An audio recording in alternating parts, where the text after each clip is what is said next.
Olá, alunos, tudo bem? Então, agora nós vamos para mais um pouco sobre as vanguardas artísticas europeias, né? Chamamos até essa aula de Vanguardas Artísticas Europeias, parte 2, né? Onde nós vamos ver mais movimentos artísticos, né? O que acontece é que cada vez mais os artistas, depois de um certo tempo, né? Depois de um certo período, os artistas iam ficando insatisfeitos com os defeitos que iam achando no movimento, ou então as opiniões diferentes, e iam corajosamente procurando apontar novos caminhos. Então, vamos ver lá na nossa aula, no nosso slide, nós vamos ver que vai ter assuntos muito interessantes nas vanguardas de hoje. Olha só. Vamos ver o fauvismo, né? Vamos ver também o cubismo e o futurismo, com artistas até reconhecidos mundialmente, né? Até hoje, né? Então, novamente aqui as habilidades, né? Que você precisa ter habilidades para ter competência em certos assuntos, né? Então, compreender e analisar processos de produção e circulação de discursos é muito importante, é muito interessante que você comece a exercitar esse tipo de habilidade, de capacidade. Então, iniciamos aqui já com uma enquete, né? Tem aqui essa obra, aqui, que ela vai ser muito influente em vários movimentos, né? E com a seguinte pergunta: você sabe o nome dessa obra? Ela está relacionada ao calor? Você observando aqui, né, o tipo de desenho, o que Salvador Dalí, né, que fez aí, a obra parece estar tão quente que o Salvador Dalí seria considerado um artista realista, de tão assim, a ideia de que as coisas estão derretendo ao calor fica aí muito evidente, né? Então vamos seguir. E vocês vão pensando, né? Vão analisando, vão com as informações que vão aparecendo aqui, você vai melhorar. Temos aqui esse cartaz, né? E esse movimento chamado fauvismo. A palavra fauve, vem do francês, significa feras, animais selvagens, né? Então, antes de mais nada, eu queria dizer que o movimento, né, cada movimento, ele tem uma reação. As pessoas não aceitam de cara. Tem uns que entendem, aplaudem, mas tem uma boa parte que não entende. Então, alguns críticos chamaram os fauves de feras, de selvagens, querendo dizer que eles eram insensíveis, que eles não estavam criando um movimento digno de ser chamado obra artística. Então, você veja bem aqui, ó, os fauves, esse título, né, designava pejorativamente, negativamente, um grupo de artistas que atuou na França no começo do século XX. Por quê? Porque eles ousaram, foram atrevidos em colocar em suas obras traços sintéticos e a simplicidade das cores puras, sem as misturas que dão às pinturas aspecto naturalista. Então, aqui é a informação que a gente capta disso aí, é que inicialmente as obras de artes, né, existia uma tendência a que a obra fosse naturalista, ou seja, muito inerente à realidade, muito de acordo com aquilo que se estava vendo, com o natural. E é por isso que quem ousava sair um pouco dessa estética aí era duramente criticado. Então, no caso do Fauves, né, dos Fauves, a estética refletia na produção de imagens, no primeiro momento, a ideia de obras inacabadas ou de artistas sem formação, com o uso da cor como principal elemento expressivo. Então, isso aqui, olha só, mais críticas ao trabalho dos Fauves. Mas depois de um certo tempo, com a qualidade que foi ficando evidente nos trabalhos, as pessoas foram entendendo mais as ideias e o que era pejorativo, o que era malhação, o que era tirando, como diz aqui em Porto Velho, passa a ser um orgulhoso nome deste movimento. A principal característica desse movimento, então, foi a utilização da cor pura, sem misturas, de modo a delimitar, dar volume, relevo e perspectiva às obras.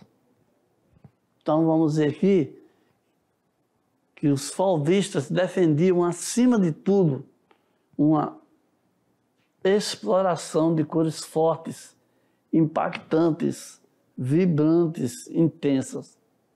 Então, era uma decisão dos artistas, era uma escolha dos artistas fazer um trabalho com essas características aí. Não era que eles fossem levianos, não era o fator que eles não sabiam usar as cores, não sabiam pintar, muito pelo contrário. Apesar de saber fazer aqueles trabalhos, né, mais tradicionais, eles escolhiam fazer diferente, escolhiam romper com aquele status quo, romper com aquele tradicionalismo, com aquelas regras estabelecidas. Então, tratava-se mesmo de uma paleta estridente. Os artistas usavam especialmente o vermelho, o verde, o azul e o amarelo, promovendo uma explosão de cores puras. As tintas saíam direto das bisnagas, né? Sem usar o pincel. Então veja aí o colorido desse trabalho aí. Olha aqui, mais exemplos, mais modelos, né? Mais temas usados.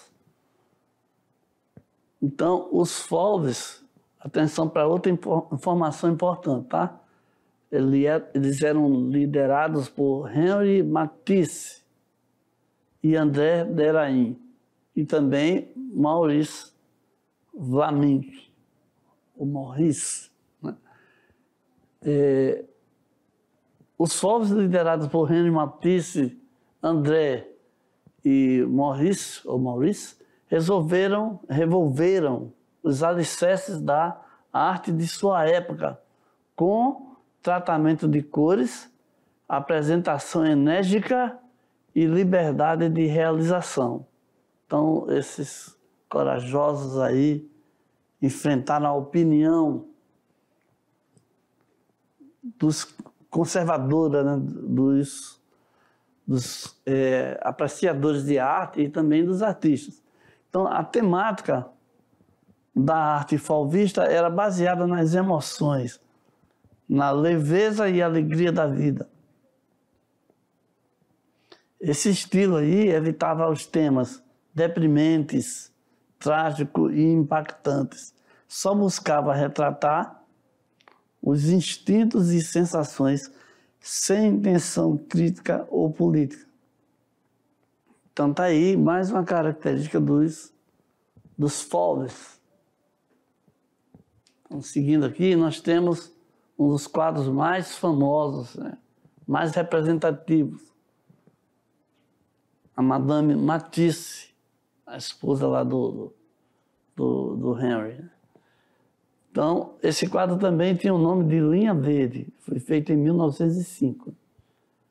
Henri Matisse, que foi o principal representante, ao usar cores puras, chocou os mais conservadores. Criou a polêmica, né? Então ele criou padrões expressivos, formais e cromáticos. Ele criou novos padrões. Então a arte, como produto em si mesma, buscava criar suas próprias regras independentes de padrões únicos. Então, os Fauves, né, liderados aí pelo Matisse, eles criaram uma maneira de apresentar as pessoas, os desenhos dos quadros. Eles criaram uma maneira diferenciada e corajosamente única. E por isso foram desprezados, né, foram chamados de selvagens.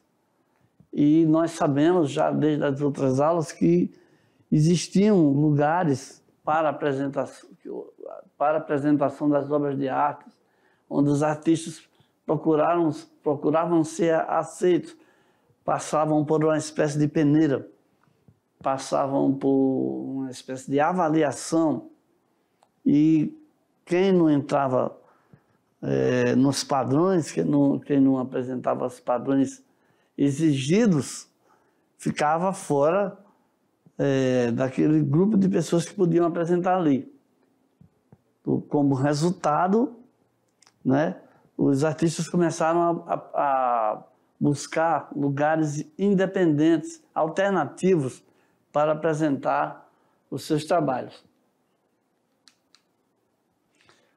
Mas o trabalho é fantástico, no caso aqui, a dança do Henri Matisse. Então, dando uma olhadinha, você fazendo aí uma rápida leitura dessa forma de arte aí, vocês estão vendo a sensação de movimento, as cores usadas, né? As formas das pessoas, sem a preocupação de ser uma forma naturalista, ou seja, você está vendo ali, você entende que é uma pessoa, mas não é assim aquela forma semelhante a uma fotografia, vamos dizer assim. Então você veja o seguinte, na pintura, a simplificação das formas, das figuras humanas. Então, quando você vê uma pessoa desenhada dessa maneira aqui, né, que você percebe até pelas formas, né, que são mulheres, no caso, né? Apesar de você perceber tudo isso aí, mas não é um desenho de uma pessoa assim, exatamente, né, como a gente vê noutros quadros, né? Então, as formas humanas estão simplificadas nessas figuras aí.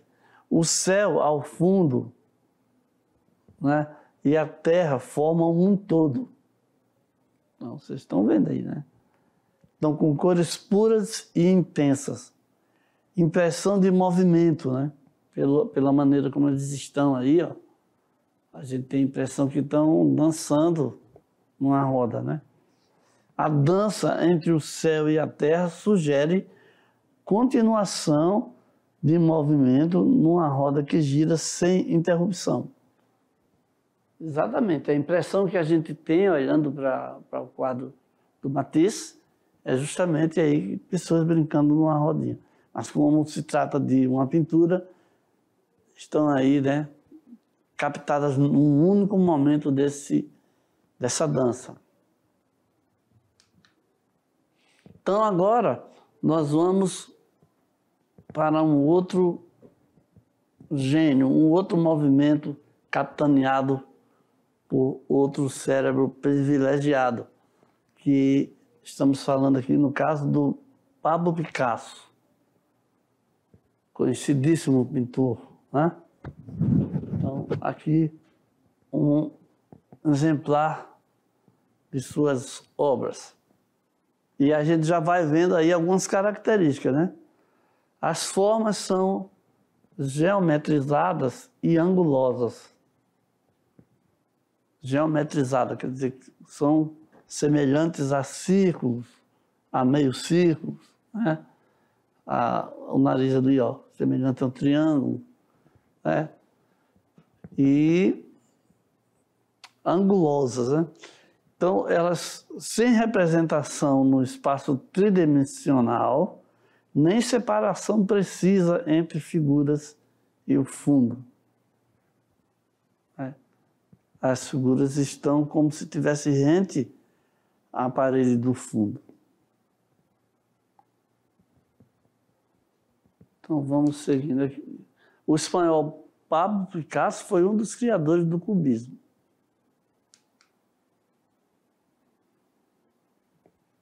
Nas características da arte cubista, vamos ver aqui.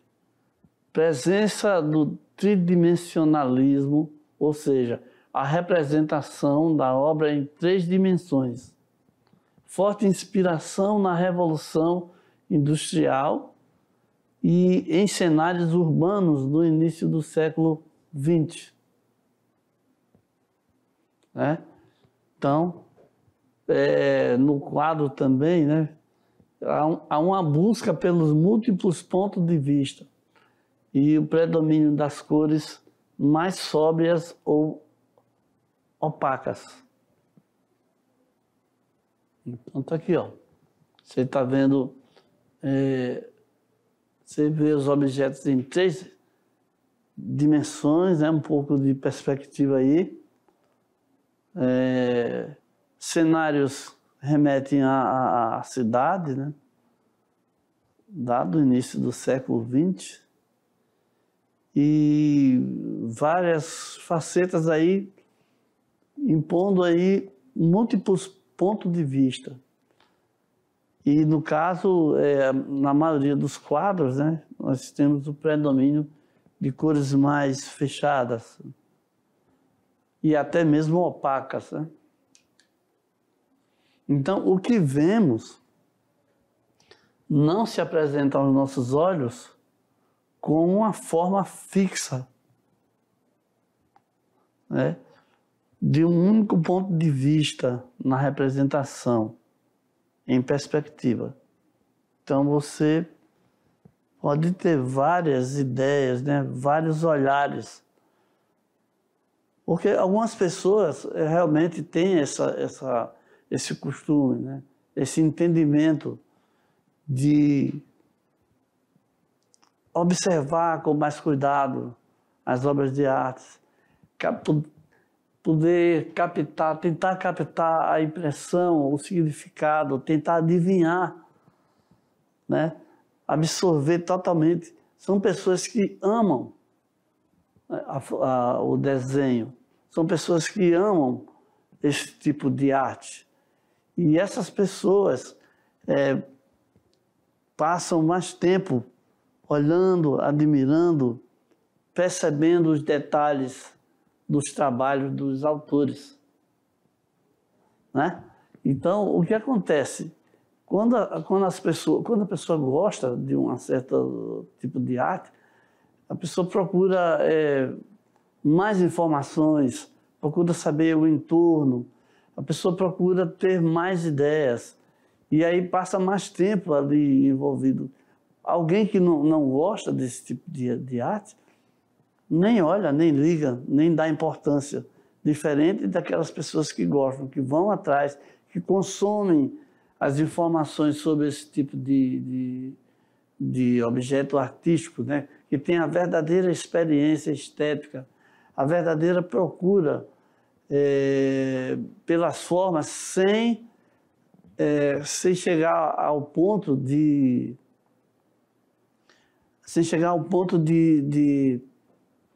criticar ou de refutar, ou mesmo de chegar a desprezar. Antes de tudo, quando não gosta, não gosta. Mas antes de tudo, a pessoa vai lá, examina, procura mais informação, passa até horas olhando, observando, captando, né, compreendendo os profundos significados da obra de arte. Então vamos lá para o nosso slide para a gente ver mais informações sobre o cubismo, sobre a arte cubista. Não esqueça de ver aí detalhadamente as características da arte cubista.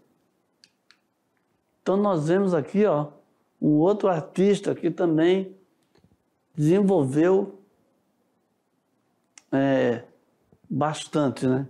Não só do cubismo, como também temos aqui ainda um pouquinho de Matisse. Olha aqui, ó, Georges Braque, né? Onde ele fez aqui esse autorretrato, né? E aqui o Matisse com suas cores puras. Percebem o contraste entre o tipo de arte? Um usava bastante as cores e o outro eram cores mais discretas. Mas você vê aqui que o formato do desenho já tem outra atitude, né? Você vê formas mais geometrizadas, mais angulosas. Então, nós temos aí a visão de várias formas construídas como cubos com várias faces. E as características, então, são a estrutura das formas, a decomposição dos objetos e as composições monocromáticas. Então,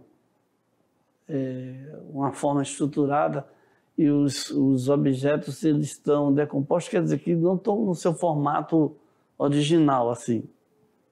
E também as cores são quase uma mesma cor.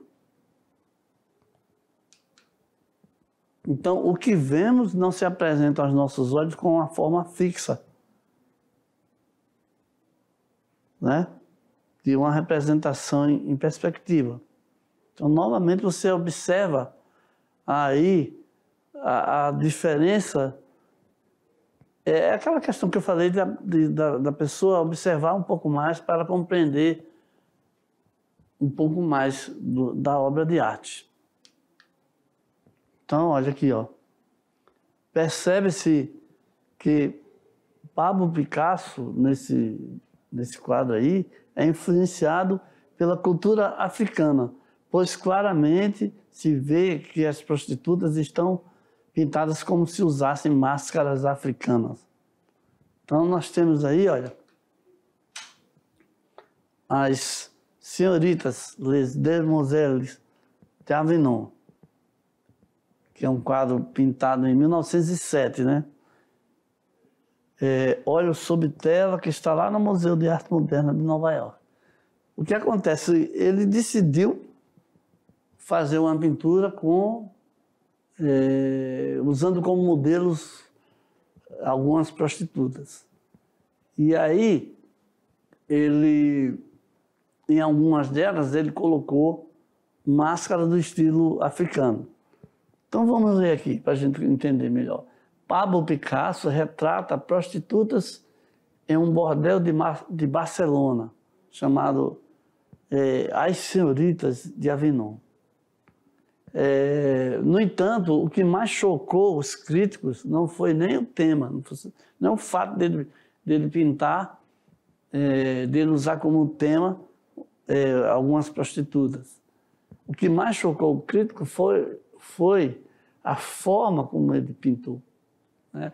Então, essa nova tendência se caracteriza pela pintura de modelos em planos irregulares, e tendo a mulher como tema central da obra. Então, ele revolucionou aí em vários aspectos, né? Então, veja só, a pintura de modelos em planos irregulares, quer dizer, a posição em que estavam, né? E o posicionamento dentro do plano do quadro. Então, usando a mulher como tema principal e planos irregulares e os temas, né, usados. Então, e o caso é que o Picasso esteve um certo período na África e ficou profundamente tocado, influenciado pelas máscaras africanas. Então, os movimentos artísticos seguintes passariam a ser mais fragmentados e a usar técnicas vistas nesse quadro, como, por exemplo, a colagem. Tá bom? Então, Picasso foi um grande gênio da pintura, né? E influenciou muito as pessoas, né? Os artistas daquele período. E uma coisa também importante de se saber é que Picasso ele teve várias fases no seu trabalho. Vamos dizer assim, 5 anos ele estava num certo momento. Mais 5 anos ele foi tendo uma produção que ia se modificando, que ia se voltando, se reinventando, se reestruturando a cada período. Ele mesmo fazia a sua própria vanguarda. Então, isso aqui é interessante de ver no trabalho do Picasso. E nesse período aí, né, ele já colocou a sua influência da sua passagem pela África, né? Enquanto ele esteve nesses lugares, ele foi absorvendo um pouco mais da cultura local. Vamos voltar lá no nosso slide para a gente ver mais uma coisa interessante aqui sobre o trabalho do Picasso, que é esse mural aqui chamado Guernica. Guernica é uma cidade, né, em que o famoso mural representa a indignação com o bombardeio de Guernica, uma pequena e indefesa cidade, né? E esse bombardeio aí foi responsável pela morte de grande parte da população. Então, uma coisa revoltante, né?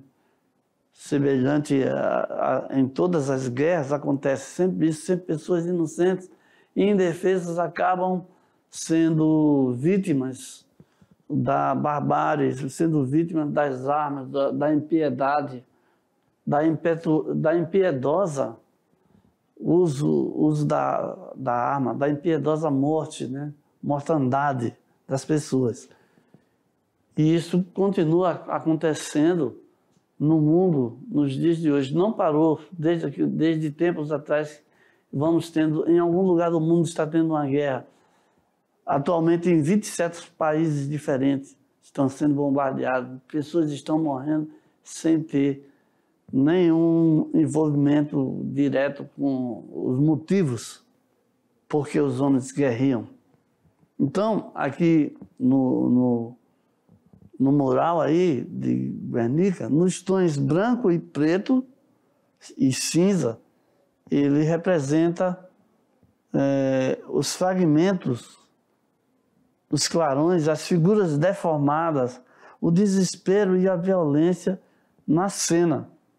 Então, o genial Picasso colocou aí toda a sua indignação, toda sua amargura, sua angústia, seu pesar, a sua dor pela cidade, pelas pessoas, né?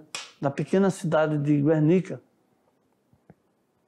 E aí expressou isso aqui no mural grandioso, né?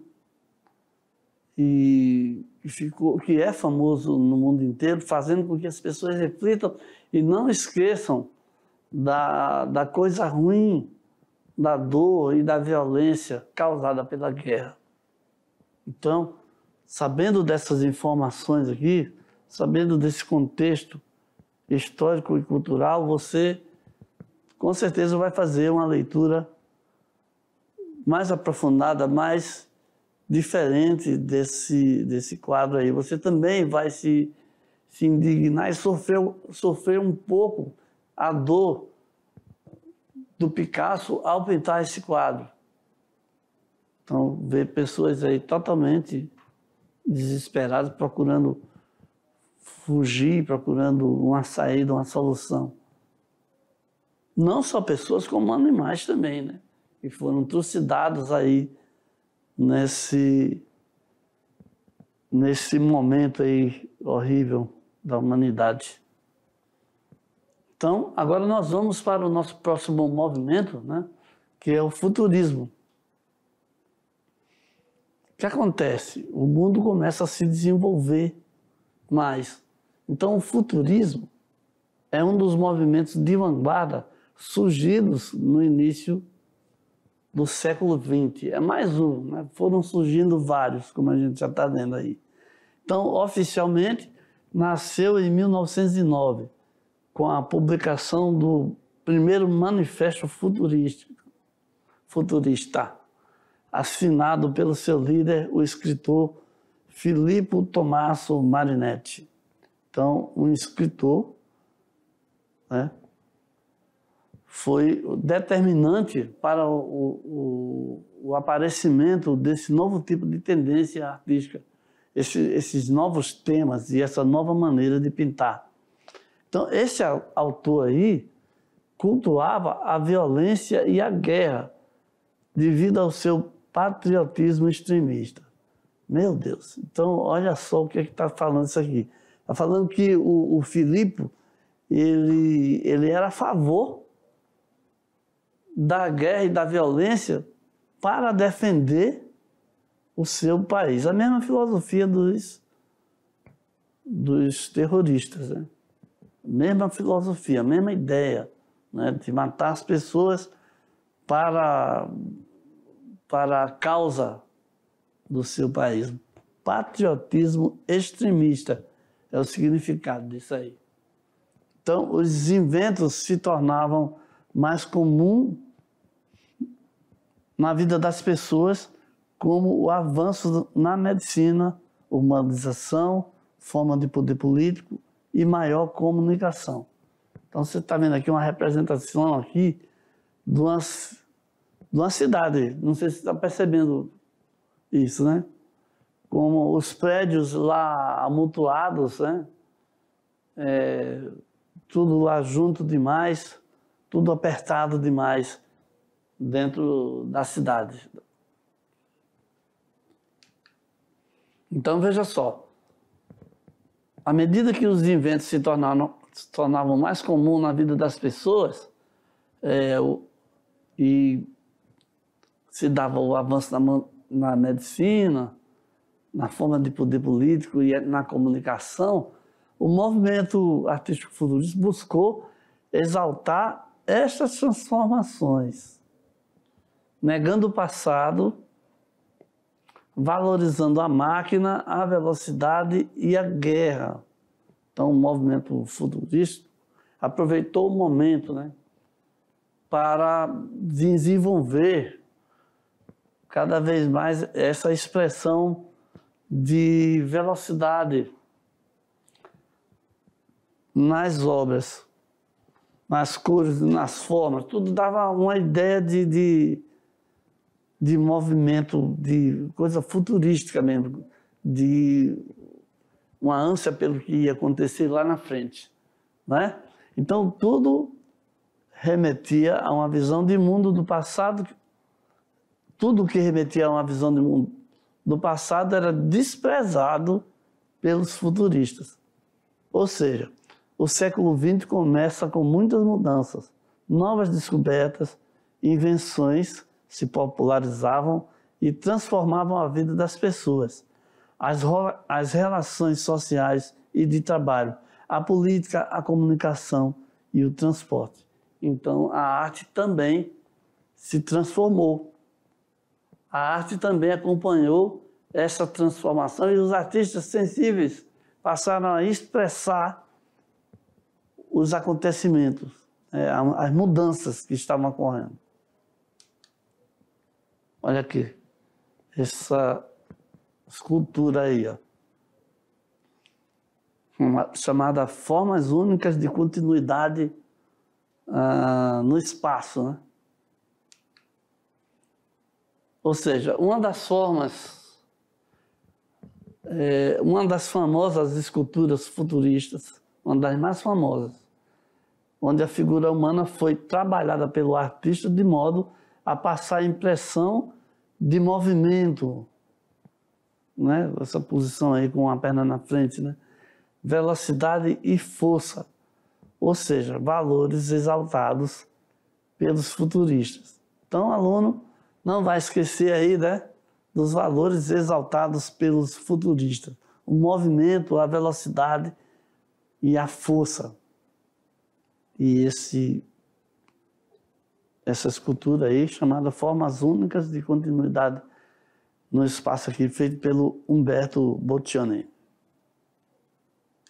Seguindo aqui, nós temos mais uma obra futurista, né, com a expressão da velocidade, uma pessoa correndo, né, fica bem nítido, fica bem transfigurado aí, né, fica bem exposto, representado. Então, valorizando a máquina, a velocidade e a guerra, né, não vamos esquecer. O movimento artístico futurismo buscou exaltar as transformações, sempre negando o passado. Ou seja, tudo que remeteu à visão de mundo do passado era repudiado, era desprezado pelos futuristas. Então, estamos vendo aqui mais uma forma, mais uma maneira de representar essa ideia. Temos aqui também, olha, essa forma aqui bem abstrata, né? Formato aqui, assim, que você tem que pensar bastante para entender, né? Chamada aí de velocidade abstrata. Olha o nome do Giacomo Balla. Então, nas obras futuristas, os artistas pretendiam evitar qualquer relação com a imobilidade, né? Recusaram a representação realista e usaram, além de linhas retas e curvas, cores que sugerissem a velocidade. Então, não há mais nenhuma dúvida, né, sobre a intenção dos futuristas. Então, agora nós vamos para a nossa enquete, né? Aquela pergunta lá, né?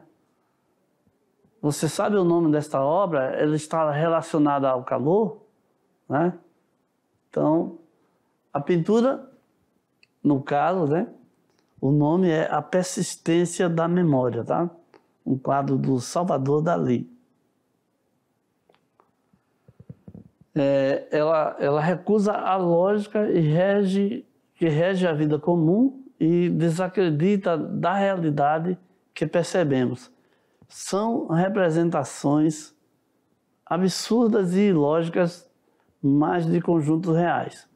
Então, esse nosso quadro aí, que nós estamos indo, já aponta para novidades, né? Já aponta para próximos estudos que vamos ter, né?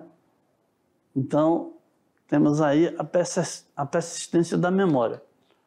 Vamos ver aqui mais detalhes sobre a persistência.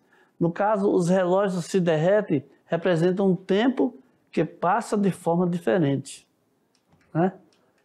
Aqui, ó, o único relógio que não está deformado é o que está virado para baixo e tem formigas sobre ele, né?